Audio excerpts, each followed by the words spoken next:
Buenas tardes, soy Mario Ortúa. Vengo a contarle el testimonio de todo el conflicto armado que me ha sucedido.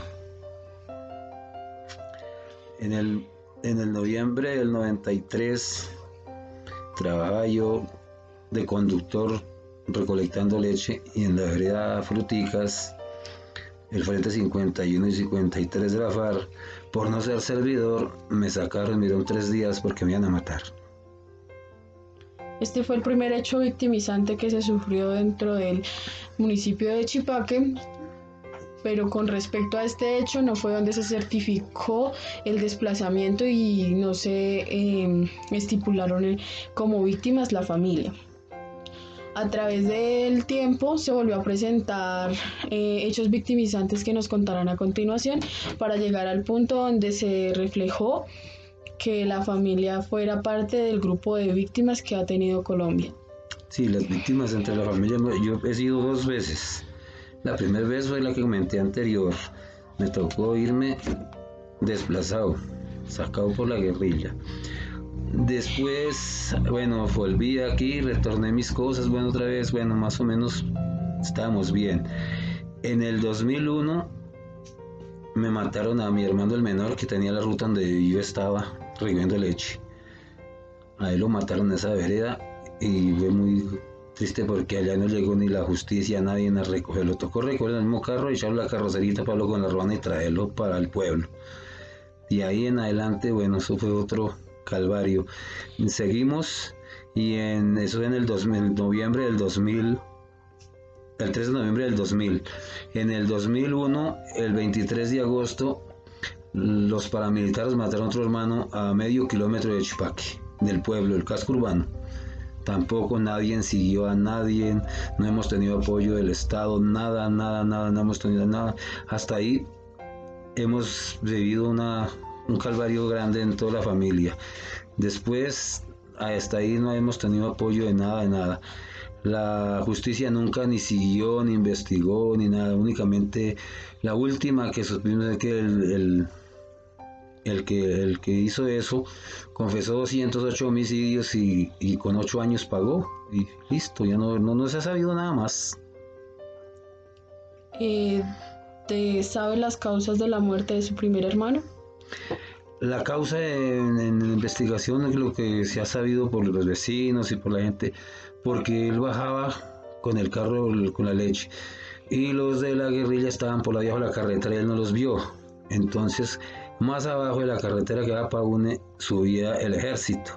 Llegaron y los encontraron y pues bueno, se enfrentaron y culparon a mi hermano que ha sido el sapo que les había echado el ejército y al otro día lo mataron a las 7 de la mañana. Ok. ¿Y de su segundo hermano conoce alguna causa o algún grupo exacto quien haya realizado el hecho? Pues de todas, en el tiempo que estaban todas las matanzas y todo lo que sucedió aquí en Chipaque, se sabían que eran los paramilitares. Ok. ¿Y al cuánto tiempo y por qué se generó el desplazamiento de la familia? En ese tiempo, en el 2001, me desplazó fue la administración municipal, o el Estado, bueno, como se diga, pero de todas maneras a mí me sacaron fue por cuenta del Estado, me tocó irme. ¿Por medio de qué o cómo fue la comunicación del Estado para informarle la decisión que había tomado? El comandante de la policía me llevaba a mí y me decía que me tocaba irme, me hacía firmar un libro en el comando. Y ya todos los que trabajaban en la alcaldía me citaron y me hicieron los papeles y ya me tocó irme. ¿Y cómo, en base a qué le dijeron que se tenía que ir? Para evitar más muertes y más huérfanas. Ok.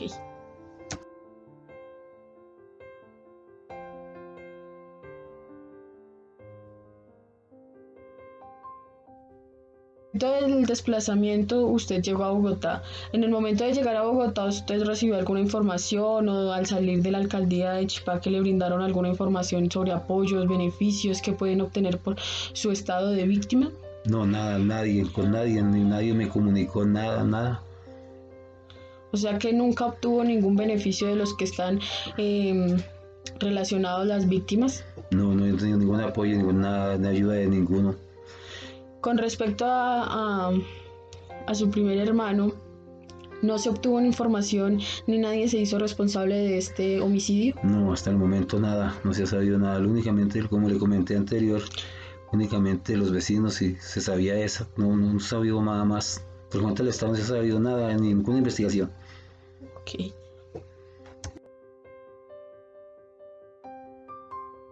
Con respecto al Estado, como no recibió ningún apoyo económico, ¿le hubiera gustado tener un apoyo psicológico, un acompañamiento dentro de este proceso de volver a restablecerse dentro de la sociedad y volver al municipio?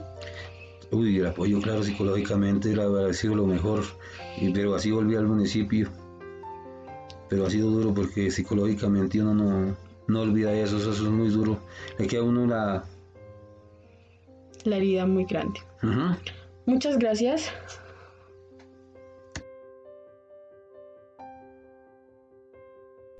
Buenas tardes. Buenas tardes, mi nombre es Rosalba Rey, soy la esposa de Mario Ortúa y pues en cuestión de las ayudas del gobierno nosotros nunca supimos. Me vine a enterar fue cuando ya mi hija menor necesitó una certificación sobre, sobre el de que era de parte, o sea, que estábamos vinculados en, en lo de desplazados, porque me la sacaron de lo del CISBEN, pero para volverla a esto tendría que tener una certificación porque ella ya tenía, aparecía ya como con registro civil y tenía que tenerla con tarjeta de identidad. Entonces fui allá a reclamar una certificación y allá fue donde me enteré por todas las filas, la gente que estaba allá esperando, fue donde me enteré que uno como víctima tenía derechos a tanto ayudas económicas como a ayudas psicológicas, pero en realidad nosotros nunca supimos de eso, nos tocó afrontar todo de uno allá, uno solo, mejor dicho. Pues para mí lo más duro fue ver que mis hijas, el cambio del campo a la ciudad, sobre todo mi hija mayor, en el colegio las niñas la, la discriminaban mucho por ser del campo, que por ser una niña pobre, entonces la discriminaban mucho, porque entonces ella se dejó afectar mucho también el cambio de compañeros, el cambio de vida total. Y ya de ahí fue cuando subimos y ya llevábamos como 11 años viviendo en Bogotá y ya allá me dijeron que ya no teníamos derecho a nada porque después de 11 años ya lo único que había era que presentarlo del PARI y para ver si había indemnización.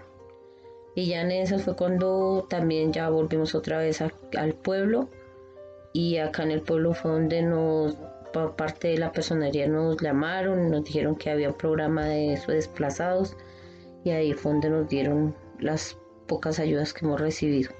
Pero igual psicológicamente y eso no, que creo que en esos casos es como lo que más necesita uno, primeramente que le den un apoyo psicológico, porque es mucho el cambio total que tiene uno y lo que afecta la vida de una familia. El conflicto armado interno en Colombia es un periodo caracterizado por una guerra de grupos armados entre el Estado junto a grupos paramilitares de extrema derecha contra guerrillas de extrema izquierda. Un conflicto armado que ha marcado la historia de un país entero, dejando secuelas permanentes. Pero las personas que realmente saben qué fue el conflicto son las que lo vivieron en carne propia, quienes fueron víctimas de asesinatos, desplazamientos, desapariciones, torturas, secuestros y demás actos de barbarie. Este proyecto tiene como objetivo reconocer las memorias de las víctimas del conflicto y analizar su proceso de post-conflicto a partir de asociaciones y personas que hacen parte de este. Para realizar este estudio nos enfocaremos en la población del municipio Chipaqui, situado en el departamento de Cundinamarca, ubicado en la provincia de Oriente, a 14 kilómetros al suroriente de Bogotá. Los antecedentes del conflicto interno armado en el departamento están contenidos en la presencia de grupos armados al margen de la ley en el territorio, tanto guerrilla como paramilitares. Hubieron masacres, minas antipersonales y artefactos explosivos.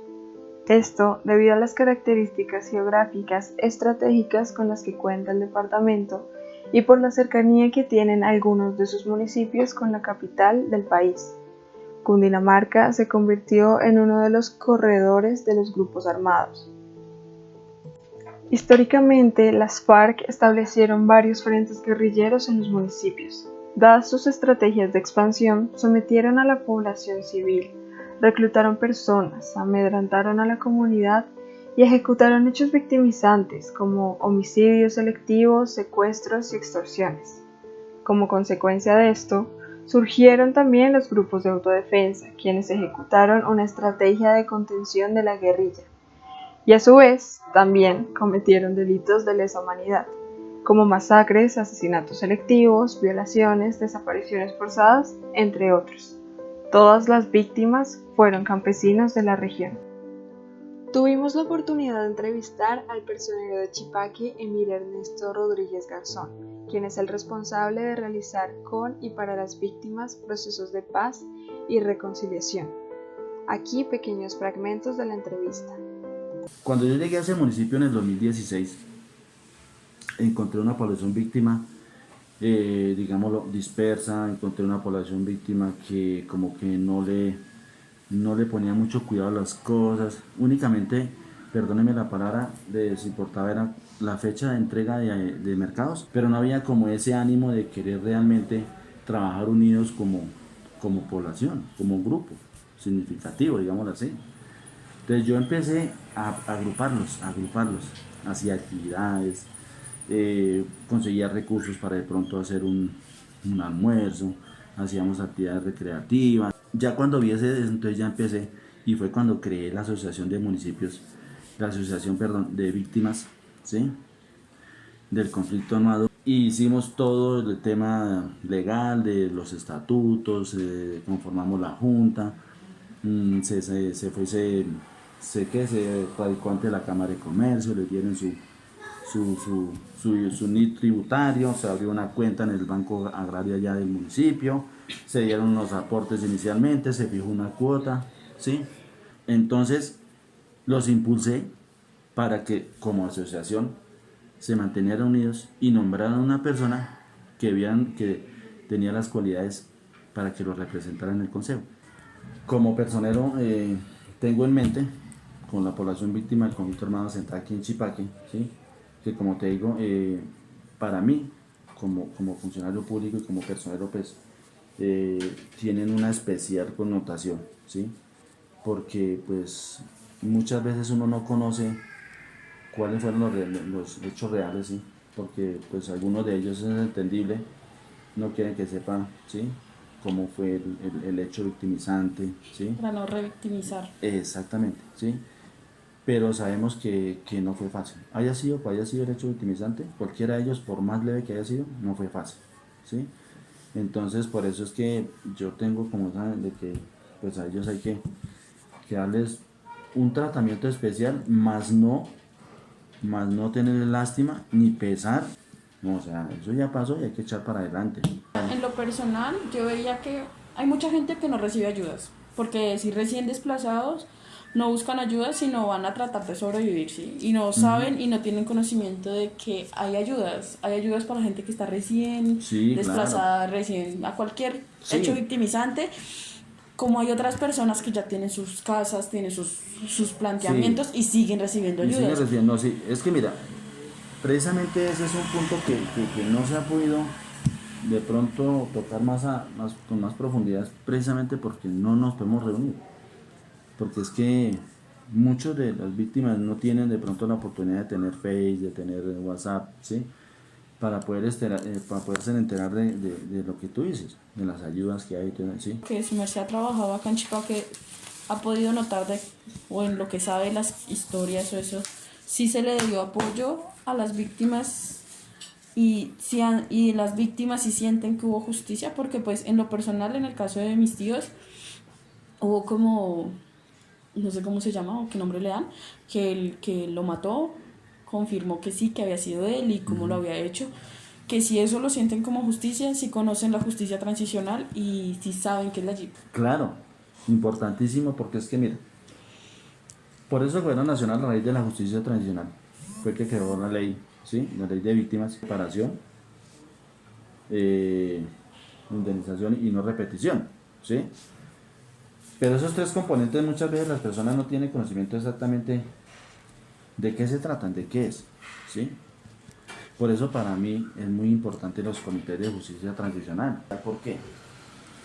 Porque en ese comité es donde se toman las decisiones, ¿sí?, que van encaminadas al desarrollo y al bienestar de la población víctima. Pero para ello, ¿qué es lo que toca? ¿Qué es lo que muchas veces las víctimas a algunas no les gusta? Es, por ejemplo, pertenecer a las mesas de participación, ¿sí?, en los diferentes comités y subcomités, que son ellos los que en un momento dado deciden. O sea, yo como personero soy el secretario técnico de esas mesas de participación, yo los convoco, nos reunimos, pero son ellos los que tienen que en un momento plasmar en un documento cuáles son las necesidades, cuáles son las prioridades, ¿sí?, cuáles son los que realmente necesitan más recursos que otros. Como complemento al trabajo realizado dentro de este proyecto, se obtuvo una breve encuesta a algunas víctimas del conflicto dentro del municipio, donde se pudo evidenciar que en su mayoría son mujeres, pues son las allegadas a los grupos de víctimas establecidos dentro de los gobiernos. También podemos observar que el hecho victimizante con mayor cantidad de víctimas fue la del desplazamiento, pero también se tuvo abandono, despojo forzado de tierras y actos terroristas, atentados, combates y hostigamientos. Aquí pues pasamos a las preguntas que tienen que ver con la culpabilidad pues, de los hechos. Aquí pues ya el 50% dice que la responsabilidad, la mayoría es del gobierno, y en otras opciones la guerrilla y los paramilitares, que fueron pues los que tuvieron los enfrentamientos en el departamento. Acá se pregunta pues los conocimientos acerca de la JEP. Pues aquí es muy variado de cuánto pues conocen acerca de esta, y pues que la mayoría lo sabe por los medios de comunicación. Aquí se pregunta la aplicación de la justicia en los miembros de los grupos armados, pues qué tan efectiva.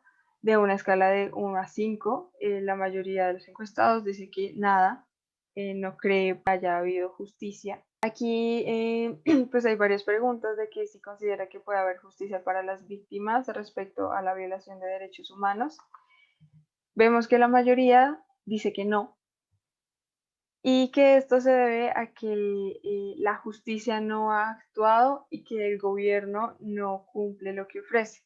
Pues aquí vemos una falta de credibilidad por parte de las víctimas, ya que el gobierno, a pesar de varios intentos de procesos de paz y de varias leyes que ha hecho, muy pocas veces cumple todo lo que dice, y eso hace pues que en las víctimas se cree desconfianza en la paz, desconfianza en los procesos, desconfianza en el gobierno, y que no crean que pueda haber una reconciliación.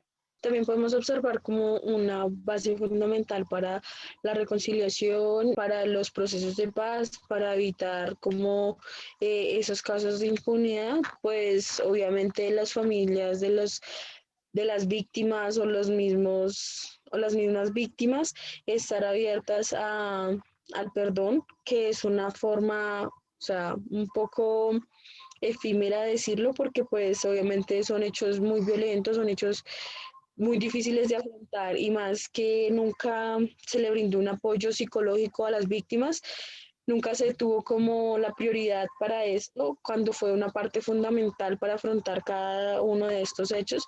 Pues como lo vemos en la encuesta, el 100% de las personas dicen que hubieran sido mucho mejor obtener un apoyo psicológico. Entonces, como lo veíamos en la anterior pregunta, podemos ver que el recordar el hecho no es un obstáculo para la reconciliación. De cierta manera lo ven como no olvidar, porque olvidar totalmente puede también tomarlo como impunidad, pero sí tomarlo de manera más tranquila, con ayuda psicológica para poder afrontarlo y superarlo, y así tener una reconciliación, una verdadera paz.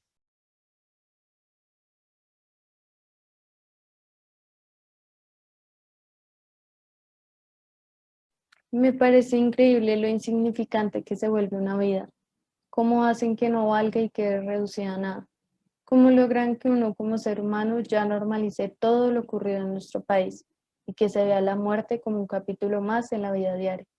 ¿Cómo un grupo reducido se cree Dios al tomar la vida de las personas?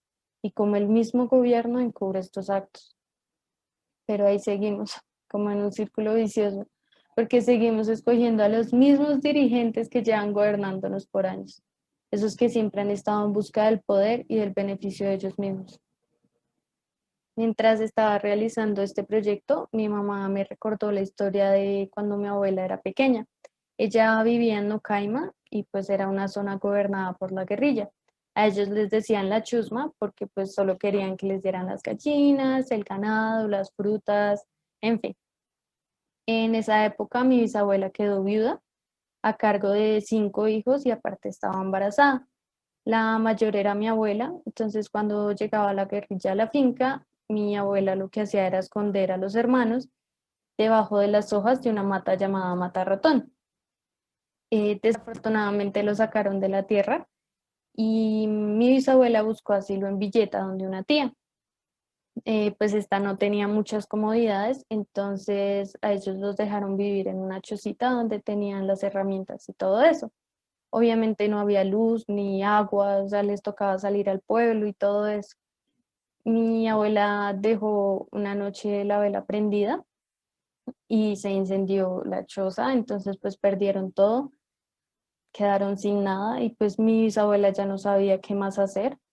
Ella la única solución que encontró fue pedirle ayuda a las hermanas para que le pudieran cuidar a los hijos. Entonces, 2 hijos se fueron con una tía, los otros 2 hijos se fueron con otra tía y ella se quedó con 2. Luego, ya de mucho tiempo, uno de los hermanos de mi abuela lo adoptó, por así decirlo, una ONG que supuestamente los iba a ayudar. Desafortunadamente, un día resultó muerto y ni siquiera les dijeron por qué ni qué había pasado, solo les entregaron el cuerpo y ya. Me parece también increíble que muchas ONGs, instituciones y, bueno, en fin, que buscan ayudar, pues hagan todo lo contrario. Mucho tiempo después a mi abuela le preguntaron que si ella quería pelear por la tierra, que si quería que le devolvieran la tierra. Ella dijo que ella no quería recordar todo lo que ella había tenido que pasar porque esa gente era inclemente, que gracias a Dios no se los llevaron a la guerrilla, pero igual sí sufrieron mucho y ella no quería recordar nada de esto. Por último, quiero darle las gracias a esta clase y pues obviamente a la profe, porque me abrió los ojos de cierta manera y también me hizo recordar mi historia, porque pues es mi abuela. En estas épocas de posverdad y posconflicto, los límites entre la realidad de los hechos y la veracidad de las fuentes son cada vez más borrosos. En lo que lleva este semestre, vi que quienes se dedican a la construcción de paz en el país deben dedicar esfuerzos a la pedagogía o a la educación para la paz, empezando por inculcar que el mensaje de estar acostumbrados a la violencia no es válido. Si bien sabemos que la nación colombiana ha soportado desde antes de su formación múltiples violencias, esta no puede ser una zona de confort para nosotros los colombianos, porque será un conformismo que no aporta nada. Es trascendental apoyar física y psicológicamente a las víctimas, brindarles acceso a educación, especialmente a quienes habitan en zonas rurales. En la entrevista pudimos analizar el progreso que ha tenido especialmente el municipio de Chipaque en voz del representante, quien nos relata desde su experiencia varios hechos problemáticos en torno al grupo de víctimas y qué proyectos se están llevando a cabo actualmente. Es importante resaltar que este video también presenta imágenes que nos traen esperanza. Personalmente creo que si hubiera habido esto antes, no me hubiera impactado de la misma manera que ahora, porque considero que todo el desarrollo que le dimos a la asignatura, a pesar de que fue virtual, logró despertar en mí ese sentimiento de conocer el origen de las cosas y reconocer ahora que somos un país que desde sus orígenes sigue sintiendo dolor y que ha sido muy lento el proceso para despertar. Espero que todos estos años buscando la verdad valgan la pena y que en unos años, en un futuro no muy lejano, sea un verdadero país justo y pacífico. Para concluir, mi mensaje es que el país necesita que nosotros, que somos las generaciones actuales, nos comprometamos con el desuso de las violencias y asimismo el Estado debe promover soluciones pertinentes para que sus ciudadanos no se encuentren obligados a vincularse con las actividades delincuenciales. La construcción de paz es indispensable para propiciar una cultura que fomente el pacifismo y que permita escenarios de reconciliación que no den cabida a nuevos hechos de victimización. A corto plazo me gustaría ir al Centro de Memoria Histórica, por ejemplo, porque considero que todos somos víctimas de esta guerra. Como lo oímos, debemos estar unidos todos y ser un solo grupo. Y para concluir, para ya finalizar, agradezco enormemente a la profesora Johanny por la dedicación en cada clase y por darnos las herramientas y permitirnos un espacio como este de reflexión.